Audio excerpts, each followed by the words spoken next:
could spend this time together again when the lazy podcasters are taking the day off. Do I? No. No, I'm here for you. And it gets better every time. Well, let me make sure I've got my comments working. There we go. All right. Everything's working out great now.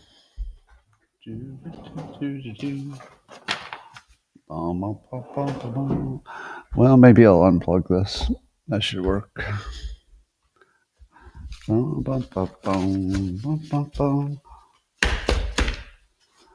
Good morning, everybody, and welcome to the highlight of human civilization. It's the best day that'll ever happen to you. But if you'd like to take a chance of making it even better than anybody can even understand with their tiny, shiny human brain, well, all you have to do to make that happen is you need to grab a cup or a mug or a glass, a tankard, chalice or stein, a canteen, jug or a flask, a vessel of any kind. Fill it with your favorite liquid. I like coffee. And join me now for the unparalleled pleasure, the dopamine hit of the day, the thing that makes everything better. It's called the simultaneous sip, and it happens now. Go.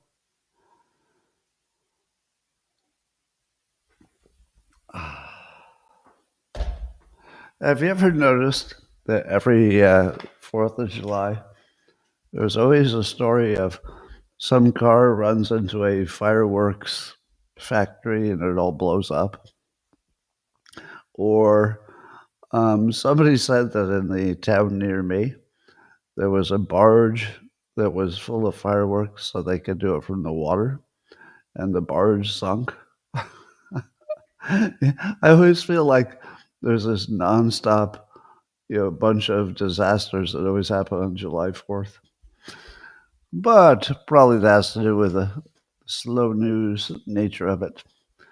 Well, after this exciting podcast, which might be a little short because there's not much news happening, Owen Gregorian will be hosting a Spaces after party. So you'd have to be on X to see it. And Spaces is the audio only feature. So you can find that by going to Owen Gregorian's site, and it'll be right after the show. And you can talk some more about what we talked about today, or probably other stuff too. Well, remember yesterday I told you that Grok had been updated, and I told you it gave me completely better answers than it gave me before it was updated. And then today I found out it was not updated. Everything I told you yesterday about Grok being better because I'd upgraded it, they haven't done the upgrade yet. It might be today, but I had misread Elon Musk's message. I thought it was yesterday. So I take back everything I said.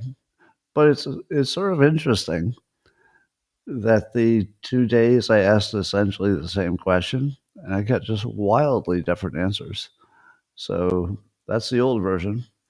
But then, related to that, I was reading a Substack piece that was mostly a complimentary, it was an essay about me. So, I've told you that when you see stuff about yourself, that's when you notice that the news is, fake or wrong. And so I'm reading about myself from somebody who is very well informed and would definitely should have known what was real and what wasn't. And in this article I'm reading, and it says, and I swear to God it said this, it said that I publicly apologized for promoting vaccinations. That's two things that never happened. I never publicly apologized for promoting vaccinations because I never promoted vaccinations. That's like a really big thing to get wrong.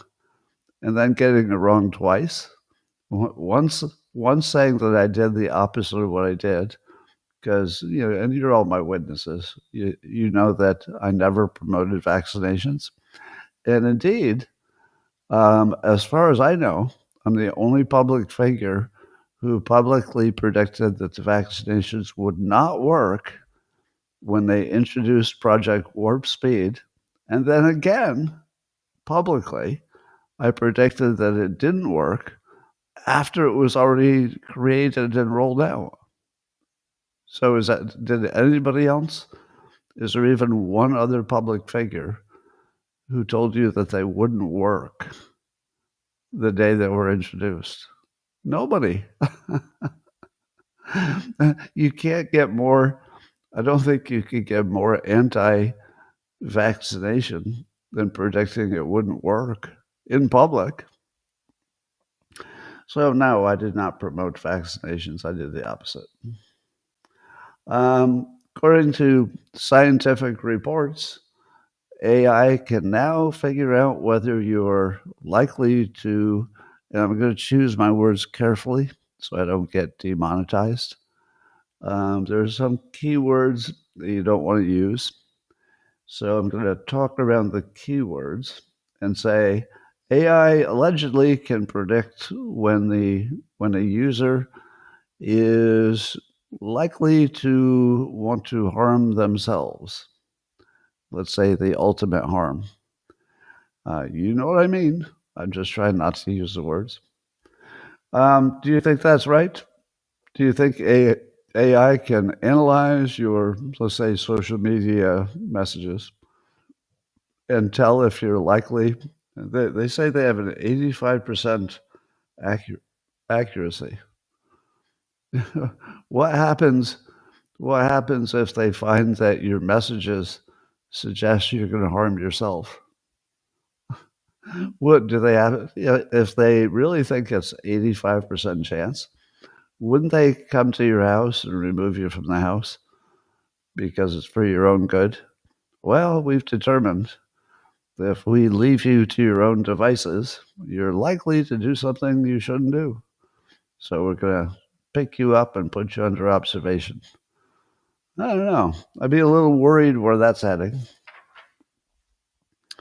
And then in the article that was by Scientific Reports, the article talks about what some experts say about this, about the AI being able to determine whether you plan self-harm or whether you're likely to do it, even if it's not planned. But they also got a quote from just an ordinary person who must have had some experience with AI and maybe a loved one. And they're talking about why AI might cause some mental problems. And this one woman who's not an expert said, it just increasingly affirms your bullshit and blows smoke up your ass so that it can get you fucking hooked on wanting to engage with it. Because I guess her husband had been involuntarily committed to a hospital because he had a mental breakdown working with ChatGPT. And that makes me think that maybe the way to think about AI is that if somebody has good mental health, it might make them even happier and make them more productive. But if you have bad mental health, it might agree with you a little bit too much. And the last thing you want is to have really negative, dangerous ideas in your head and have your AI agree with you because it's designed to be, non-confrontational. So feels to me like if you're not mentally strong, AI will potentially be the end of you. But if you are mentally strong, maybe it gives you a raise. Accordingly, there's an article in Futurism that OpenAI has hired a forensic psychiatrist to figure out why AI is potentially dangerous to some users, as I was explaining. And it, it, now AI says, OpenAI says that they're doing it to research. So they're doing it to research, what are the impacts on users psychologically. But they might be aware that AI is deadly for some kinds of people, and they're trying to figure out how to reduce their, let's say, liability. But let's also assume they'd like to save some lives because they're good people, as far as we know. There's a form of gene therapy, according to a publication called The Conversation. Mayoli Duane is saying that there are some people who are born with, they're born deaf. And depending on the specific kind of problem you have with your reason for being deaf, they can restore hearing in some people with gene therapy. And that's all, just gene therapy. And then suddenly their hearing, I won't say it returns, but they can make somebody born deaf with an incurable, cause that now they can cure with gene therapy. Now, obviously, this is not going to work on every person, and I think they mostly use it on young people. But how amazing is that? Imagine if that became common and a baby is born and is deaf, and they just say, "Oh, no problem. Just give it this gene therapy." And then 2 weeks later, the baby can hear normally. We are definitely entering a golden age if we allow ourselves to be in it. That's pretty amazing. Likewise, according to New Atlas, there's a breakthrough in hay fever, reducing your allergies. And I guess they use some kind of molecular shield in your nose. So you spray something in your nose, and it's not interacting with your body to make you less allergic. It's just like a shield so that your nose doesn't pick up these allergens. That's kind of cool. And then over in Paris, this will be a good test of your, let's say, willingness to do dangerous things. So the river that goes through Paris, the Seine, has been too polluted to allow people to swim in it. So I guess for about 100 years, it was just too polluted. I don't know if it was illegal or just unwise, but because the Olympics, I guess, are coming to Paris sometime soon, Paris put on a big effort to clean up the Seine. Until now, it is normally clean enough to swim in, so they're allowing people to swim in it. But if it rains, apparently the runoff kind of pollutes it again for a while. So would you go swimming in the Seine if you knew that it had been too polluted to swim in for 100 years, but they say it's clean now? They say, unless it has rained recently. Would you swim in that? I don't know. I feel like I would be thinking too much. The Tootsie Roll was going to float into my mouth if I were swimming in that thing, if you know what I mean. Hell no. No, we would not swim in the Seine. All right, well, Trump, true to his word, New York Post is reporting that he's already started to put together the letters that he's sending out to the other countries, telling them what kind of reciprocal tariffs they're going to pay. So some of them will be pretty high. And I'm wondering, did Trump find a brilliant workaround for the fact that there were too many deals to actually negotiate that quickly? In a perfect world, there would have been a whole bunch of done deals, where dozens, if not hundreds, of countries would have negotiated terms, and we would agree to them, and we'd have signed deals. But nothing happens as quickly as you wanted to in the real world. So, did Trump find a workaround for that, where he's just going to negotiate with a few big countries like China and Vietnam, but for the rest of them, he's just going to send them a letter and tell them what their payment will be to have access to our markets? And then if they want to negotiate, he can say, "Nah, yeah, I don't know. You can make me an offer. I'll listen to it, but we don't need anything. You're going to pay these. Well, the importing company, the American company, will be absorbing some percentage of it, but we don't know in the real world what percent." Um, do you think? Do you think he found a way to make this work? Because it kind of looks like he did. Yeah, I feel like all he's going to do is scare the bejesus out of other countries with these demand letters. All right, your tariff will be 70%. But, well, you had months to negotiate a better deal. Our doors were open. All you had to do was make us an offer that was more to your liking and met our requirements, and we wouldn't do this. But we didn't have time. That's fine, no problem. Just pay the 70%. But that's so unfair. Yeah, really, it is. But it was unfair what it was before too. But doesn't it feel like it just feels kind of brilliant that he just basically told people, we don't need to negotiate. We're fine not negotiating. We'll just send you the bill. Well, we'll see. The Wall Street Journal is reporting that, and others are reporting, that Hamas has accepted a framework for a ceasefire. And allegedly, this, and by the way, I don't believe this at all. I mean, I believe that the reporting is accurate. I don't believe it's actually going to happen. But I'd love to be wrong.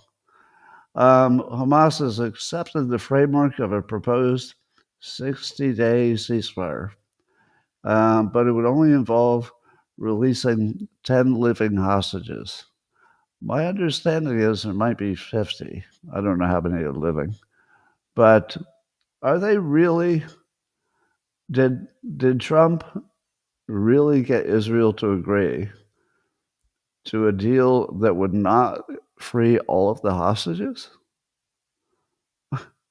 Really? That doesn't seem like something they would agree to. So Trump must be putting a lot of pressure on Israel if they agreed to a ceasefire without getting all of the hostages back. So we'll see. I'm going to bet that this will not work out. Probably something will eventually work out, but I just don't see ceasefire in return for 10 hostages. I just don't see that working out. We'll find out. Well, there's a mystery that happened in the Bitcoin world. I guess yesterday, 8 dormant Bitcoin wallets. So these would be people who own Bitcoin, but had never traded it or sold it or cashed it out or done anything with it. So, and it's people who had had their Bitcoin since the beginning of Bitcoin, and they never once moved any money around. But they just decided to become active. 8 of them became active after 14 years of no activity, and they moved a total of $8.6 billion around in their wallets.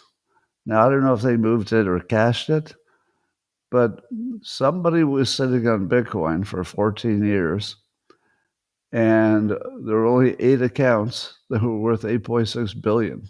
So on average, that would be $1 billion per account. And somebody had so much money that they didn't need it for 14 years, and they just let it sit there until it was worth $1 billion. But I like to think, my favorite story I'll tell myself is that Maybe they're stolen, right? Could be somebody hacked them. Um, but wouldn't it be fun if they didn't know they had the Bitcoin?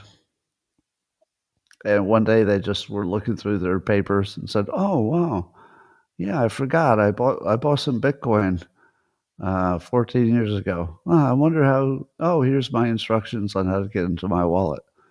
And then suddenly, just some ordinary person is worth $1 billion. I like to think of it that way, but it was probably some rich investor who didn't need it. Well, I'm sorry, Joe Rogan was talking to the CEO of a big company. I forget which company, some big company, it doesn't matter which one. And he asked the CEO, or the CEO had an opinion about why wokeness died. Did wokeness die? What do you think? It feels like it. It's been a long time since somebody insisted I pay reparations or use their pronouns. So I don't know if wokeness is dead. The universities are holding on tight to their racist ways. Oh yeah, it was the CEO of Replit, which is an AI company. I don't know. But anyway, the CEO of a Replit said that he thinks that Americans' woke culture was ended by Elon Musk buying Twitter. Do you buy that? Do you think the reason that wokeness died was directly related to Elon Musk buying Twitter, which allowed for the first time something close to free speech? I don't know. I feel like it had more to do with Trump winning the election because he got rid of DEI. He made DEI basically illegal. Not basically illegal, but illegal at the federal level. Um, as much as I think that Elon Musk rescued free speech, which I believe he did, I don't know if that rescue of free speech is what ended wokeness. I feel like what might have ended it is finding out that most of the country was against it, and Trump made it illegal, at least the DEI part. He made it illegal also the trans athletes on women's teams. So I feel like Trump is the one who did it by simply making it illegal to be woke at a point where it's destructive to society. I mean, you can be woke in your brain, but if you're going to implement it in society in a way that destroys the fabric of sports and the economy, well, you don't get to do that. So I'm gonna say, I don't know, maybe 50% Elon buying Twitter and 50% Trump making wokeness illegal. According to CNN's Harry Enton, and maybe this is more on the same theme, according to 4 different big respected polls, a clear majority of Americans back deporting all illegal immigrants. So, depending on the poll, between 55% and 64% of poll respondents, these would be American citizens, want to send back all illegal immigrants. Now, did you know that in 2016, only 36% of the respondents said send everybody back? So when Trump first was saying, hey, close these borders and deport everybody, he didn't really have majority support, a little over a third. Now he has solidly over half of the country says send them all back. Now, mostly I would say that's because there was so much of it between 2016 and now. So people just said, yeah, a little bit of immigration was good, but this is totally out of control, and now you have to send them all back. So some of it is Trump being very persuasive, and some of it is the situation worsened. And so the news showed a different situation to people. But does that surprise you? I did not know that a majority of Americans, so that's got to include a bunch of independents at least, if not Democrats, the majority want to send back all illegal immigrants. That's way more than even Trump recently promised, because ICE and Trump were both saying we're going to start with the worst first. So they never dropped the idea that they were going to deport everybody who was illegal, but there was a practical limitation to that, meaning that they could work for years just trying to get the worst ones, the ones that had broken laws after they got here. So I thought, well, yeah, you can say you want to deport every single one, but if you start with the worst first, it's going to get harder and harder to find worsts, because once you get all the low-hanging fruit, you'd be like, all right, well, I know there's more criminal undocumented people. They're just harder to find. But we'll keep working on it. But apparently the public is on the same page as Trump's campaign promises, at least by a solid majority. So that surprised me. The Wall Street Journal seems to be a little bit pro-Trump in terms of the big, beautiful bill. So the editorial board is complaining that the Democrats are lying about the big, beautiful bill. So that's sort of a pro-Trump message, that they're saying the Democrats are lying to you.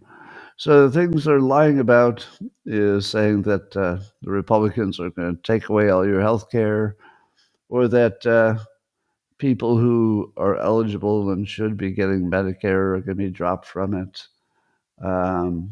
They think, what else they think? So the CBO had said that 4.8 million people would rather lose their Medicare that they have now than get a job or apply to school to learn something. Because if you're in school or you have a job, and you don't even have to work many hours, it's like 20 hours a week, you can even volunteer just to maintain your health care. But the CBO estimated that 4.8 million people wouldn't do that. Could you imagine being so lazy that you wouldn't take any kind of job at all to maintain your own health care coverage? No job? Nothing for 20 hours a week? Or even just sign up for a community college and barely pass? How hard would it be to do enough work to maintain your health care? So that's amazing. So are we supposed to have empathy for people who want us to pay for them while they don't work, even though they're able-bodied? So I think Democrats have convinced themselves that their relative who's in a wheelchair and can't walk, can't speak, that they're going to lose their Medicare. No, it's only able-bodied people. It's not people who are already in terrible shape. So the Democrats have to lie that they're going to take away your health care. But also, I asked this question on X this morning. I said, when Democrats describe the hellscape of living under Trump's authoritarian rule, what part of that is touching them personally? Have you ever wondered that? If all Democrats, probably maybe 2/3 of them, would agree with the statement that everything's going to hell under Trump, do they have an example of something that affected them? Because I wake up every morning and nothing seems to be affecting me. There's nothing that Trump has done except maybe decreasing the number of dangerous, undocumented people. I don't feel anything different. Every day I wake up and things are about the same. But what are Democrats doing? Are they waking up into some, hellscape? And if you ask them, all right, so what exactly is the hellscape part? Um, it turns out that according to the comments to my post, that a lot of people believe that regular citizens will be deported. How many of you believe that just regular citizens will be deported? Just minding your own business. And that one day ICE will break down your door and say, all right, your family's been here for 4 generations, but Trump has decided to deport you somewhere to a country you've never had any association with. Apparently, Democrats believe that's real. So they think that citizens will be deported. What? What? So they think that their health care will go away, even if they deserve it, which is not true. And they think that the deporting won't stop until they get all the Democrats, I guess. But they might hate the fact that Planned Parenthood is being majorly defunded by the big, beautiful bill. Now, by defunded, I don't mean that they lose all their money. But it's a lot. I think it's like a quarter of their funding or something they get from the feds. So they're going to lose about a quarter of their funding, somewhere in that neighborhood. But does that mean that the government should continue to pay for it? I prefer to stay away from the whole argument about abortion because I think men such as me should just stay out of it, and whatever women work out, I'll go along with that. Because if the situation were reversed and I were female, I wouldn't want men to have an opinion on abortion. I'd say stay out of it. you just stay out of it. Let the women figure it out. So I apply the same standard. As a man, I say, oh, okay. If I were you, I'd want me to stay out of the argument. So I do. I have nothing to add to the argument. But if we're looking at the funding alone, I do feel like Planned Parenthood will eventually find enough voluntary funding. Probably they'll just get more donations because they'll say, hey, mean old Trump took our funding, so why don't you donate to us? So I suspect that their business won't be that much affected in the long run, but we'll see. But I guess that would be part of the Democrat hellscape. To which I say, how many people needed an abortion today? Anyway, so when I asked the question about the hellscape, I'm kind of fascinated by the troll activity, because if I say anything about policy that is sort of anti-democrat, I'll get at least one, and usually just one, comment from somebody who looks like an AI troll or maybe just a paid troll. But they have some stuff in common that doesn't make them look like regular commenters. So to my question about where exactly is this hellscape people are living, Richard Engwin, who I don't know if is a real person or not, replied, Scott Adams' smug dismissal of legitimate fears about Trump's authoritarian tendencies is a dangerous oversimplification that ignores the real trauma inflicted on marginalized communities by his policies. To which I say, that is a perfect Democrat response. It did the two things that Democrats do. The first thing is they don't address the point. They insult you personally. So was the thing that you needed to talk about my smug dismissal of legitimate fears? Was this really about me? Why would you make it about me? That's not a reasonable question to ask. If half of the country believes they live in a hellscape, And I care enough to understand what that's about that I publicly put myself out there and say, well, can you give me an example? Because I can be convinced. I can be talked into it. If you had real examples, I'd say, oh, okay, maybe those things don't bother me, but I could see how they would bother you. Thank you for your answer. But instead, I get attacked personally for my smug dismissal of legitimate fears. Like I've got some special lack of empathy for the underprivileged. No, I don't. I just have a genuine curiosity. What the heck is the hellscape? Can you give me some examples? Then the second thing that is typically Democrat, besides going after the person instead of the opinion, is these vague hand waving problems, like Trump's authoritarian tendencies. All right, so go on. Now complete the picture. His authoritarian tendencies give you what problem? Well, it allowed me to oversimplify and ignore the real trauma inflicted on marginalized communities. Okay, we're getting closer.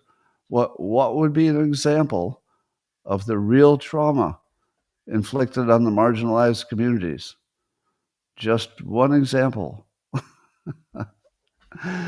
So, um, what exactly is a trauma inducer? Can you give me any example of that? Probably not. All right. Rasmussen did a poll asking people about their preferences, for Democrats' preferences, for their presidential candidate for 2028. And at the top of the list was Kamala Harris. Let me see if you can guess what percentage of the respondents thought that having Kamala Harris as a candidate was a good idea. What percent of the people who answered? Does anybody know? You know. I don't have to tell you. You know. That's right. If you guessed 25%, you were very close. The answer is 23%. Yep, 23% of respondents thought that Harris would be a good idea. How in the world could you go through that last election cycle and conclude that Kamala Harris is your best player? Like I always say, so for those of you who are not in on the inside joke here, I'll bring you in. The inside joke is that I always tease the pollsters that for every poll, there's always at least one answer that's really stupid. There might be several answers that are reasonable, but maybe you disagree. But there's usually one answer, no matter what the topic is. There's usually one answer that they get that's just stupid. And I would say that favoring Kamala Harris as your champion for 2028, that kind of falls into stupid. I don't think that's just a preference. Is it? Would you call that a preference? It just looks like you weren't paying attention at all. Anyway, Eric Dolan over at SciPost tells us there's a new study about what percentage of Americans think that we're heading toward a civil war. If you spend any time on social media, people just casually say, it's time for the civil war, grab your gun. And I always wonder, how many people actually think that the U.S. is close to a civil war? Because, again, I don't know what hellscape that is you're living in, but I don't know anybody who's close to a civil war. It's just, you see some strangers on social media say, yeah, it's time for that civil war. But I don't know a real person who thinks a civil war is necessary or desirable. None. But it turns out that my intuition was not too far off because only 6.5% of the respondents felt strongly or very strongly that a civil war was likely. And only fewer than 4% agreed that such a conflict was needed. So 4%? I'll bet even that 4% doesn't really mean it. Like if you said, all right, the magic genie just put you in charge of the Civil War. If you say yes, there will be a civil war that you think is necessary. And if you say no, the genie will make sure there's no civil war. Do you think you could get 4% of the respondents to say, yeah, let's do the Civil War? Because I'm a little skeptical. I feel like it might be close to 0 people would actually say yes to that. So I don't think the U.S. is close to a civil war. No, nowhere close. We don't even have protests unless they're funded by dirty money backers. We don't even have spontaneous protests. We only have the paid professional activist kind of protest that nobody thinks is an indication of what people are thinking. Rather, it's just political theater. So as soon as the Department of Justice and the FBI said they were going to look into the funding behind the anti-ICE protests in LA, suddenly all the protests stopped. Interesting. As soon as they were going to look into the real cause of it. So that was never real. Those protests were obviously activists and funded. So Elon Musk is modifying his plans for starting a new political party. So instead of primarying every single Republican who voted for the big, beautiful bill, which is something he threatened, he's now saying that one way to execute on this would be to laser focus on just 2 or 3 Senate seats and 8 to 10 House districts. Because he reckons if he can get just that many people to join what he calls his America Party, that the Democrats and Republicans would be so close, they'd be sort of a tie on everything, that he would be the Joe Manchin tiebreaker. You remember I always talked about how smart Joe Manchin was? Because he would be the one person that you were never sure if he was going to side with the Republicans or the Democrats, which effectively put him in charge of the whole country at the time, because the votes were all close to a tie, and you always needed that one extra senator. And I always thought, he's so smart to not commit to one side or the other because it puts him in charge of the whole country. And this is what Musk is looking to do. If he could really get just a handful of senators, he would run the country, because it would be a tie with pretty much every topic, except for his 5 senators that maybe he could push toward deficit reduction or something. So we'll see if he follows up on that. I know that whatever we're doing now isn't the best system, so I don't know. Would he make it better or worse? How many of you believe that the Russian economy has been suffering because of the war? Didn't you sort of think that was true? Didn't you believe that the Russian economy must be sputtering? Well, maybe your news didn't tell you that for the past 2 years, the Russian economy has been zooming. Now, it's probably because the stimulus of having a war, so it's not a permanent situation. But now there's some reporting that maybe their economy, after 2 years of zooming, might be, a little bit weaker. I don't think so. I think if we're waiting for Russia's economy to falter, and then then we'll negotiate, I don't think we should wait for that. Well, Trump continues to say that he's got a TikTok deal pretty much done that would allow some American, or at least non-Chinese, investors to buy it if he can only get China to agree. But when it comes to China agreeing, he's going to be talking to him next week, I guess. And he says, when asked if he's confident that China would approve the sale of TikTok to an American-led consortium, probably, he said, "I'm not confident, but I think so. President Xi and I have a great relationship, and I think it's good for them. The deal is good for China, and it's good for us."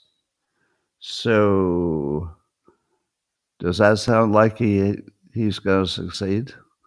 To me, that sounds like China is not going to give up on this, unless they get some big trade, some trade concession.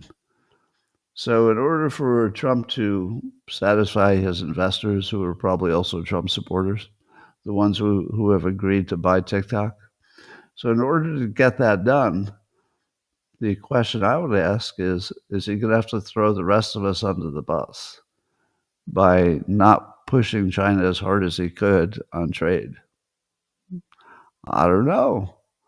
I'd be a little bit concerned about what China asked for in response, as in, well, we really, really don't want to sell TikTok, but we might be willing to do it if you just drop this whole trade war thing and give us AI chips.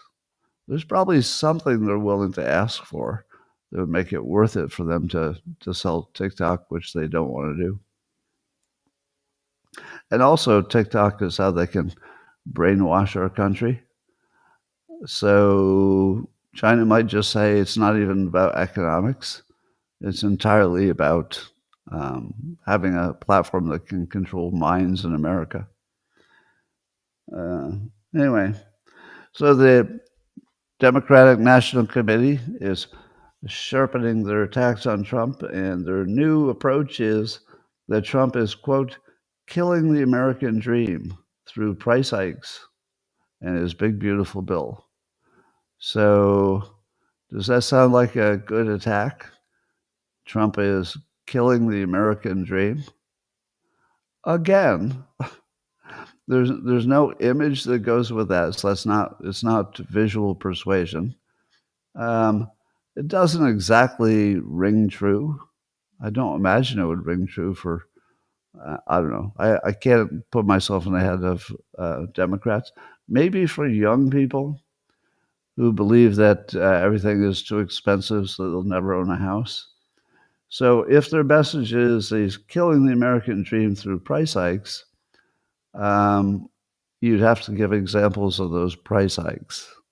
And at the moment, inflation is not bad. So they would be, Democrats look to be hooking their horse, so to speak, to an argument that is the opposite of the data, which they always do. It's the most common thing they do, is come up with an argument that's opposite of the data. Anyway, so that's their best idea.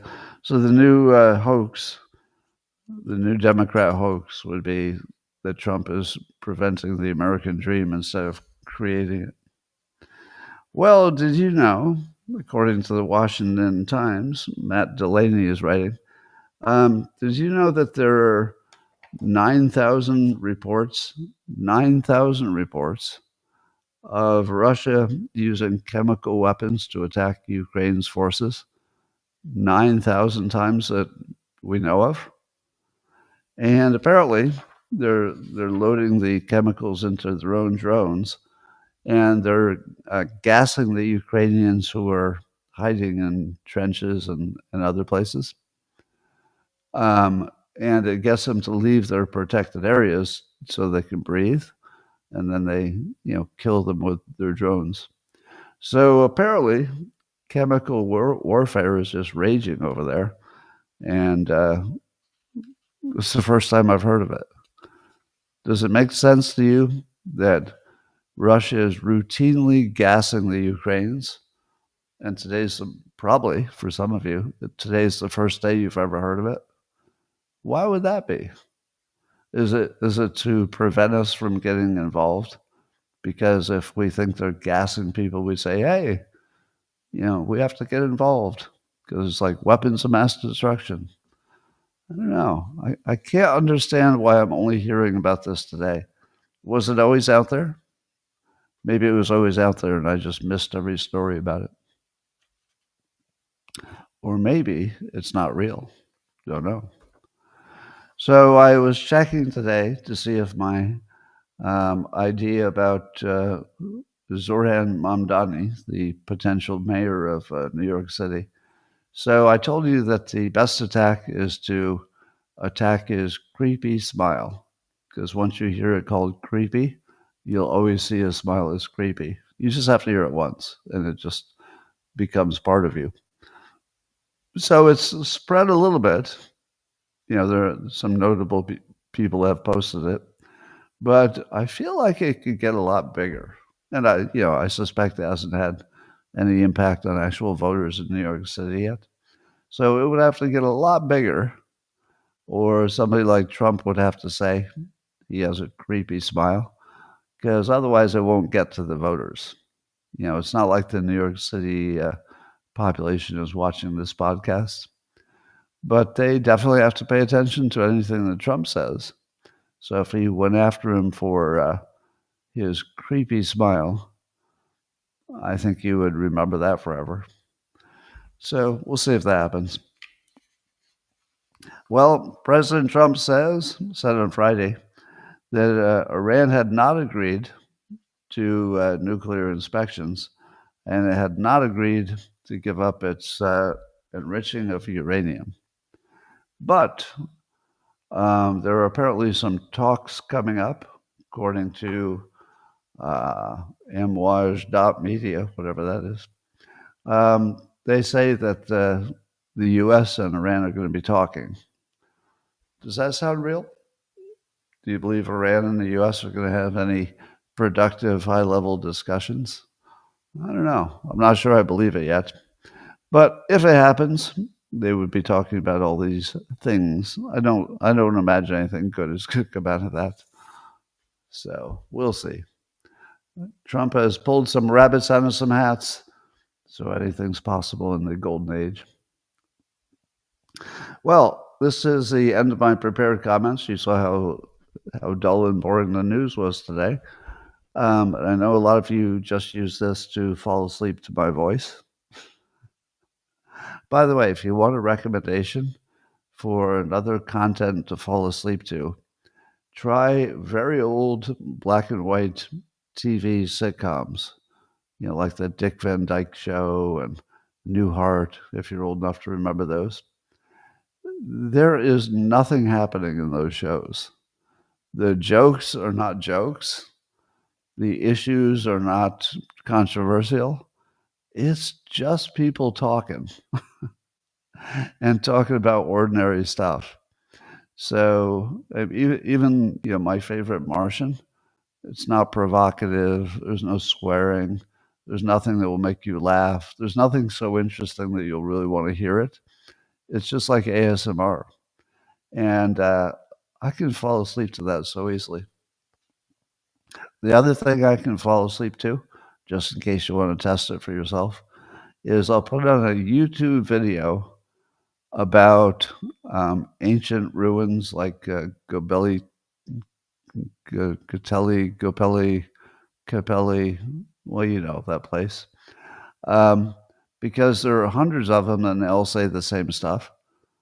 Well, we found some rocks and we don't know how they possibly could have carried these big rocks and cut them to such precision. We also don't know how they understood the zodiac or astronomy so well that they're lined up perfectly with the North Star. And it's the same content over and over again. And it's usually some boring person talking about it. You can go to sleep to that really well. There's nothing new in those. Well, we were wrong about when hunter-gatherers created civilization. All right, I've heard it a million times. Anyway, so if you're using my podcast to fall asleep, good for you, if it works. And this one will be especially good because there was no good content today. Not my fault. It's a boring holiday weekend. Anyway, it's time for me to say a few words to my beloved local subscribers, but I'll keep it short and give Owen Gregorian just enough time so he can go get the spaces ready. So, Owen, you're still in the comments, I see, but in a very few short minutes, the Spaces event will be opening up for people who want to get a little extra, talk about today's stories and whatever else I guess you want to do. So just search for Owen Gregorian on X, and you'll see a link at the top of his feed for how to join the Spaces. All right, that's enough of that. Hey, locals, I'm going to come to you privately. The rest of you, I'll see you tomorrow. Same time, same place. In 30 seconds, we'll be... Uh-oh. Is that not working? Well, it looks like we have a technical problem. Let's try again. So I don't have the ability to go private with locals today. Just the button is not responding. This happened a few times. All right, well, we don't need to. I'll catch up to you on the Spaces event. And so I'll just say, see you later. See you later. I make sure that I see somebody else say, see you later before I go. There we go. See you later. Oh, it also doesn't let me end the stream, so I have to sign off and then re-sign back on just to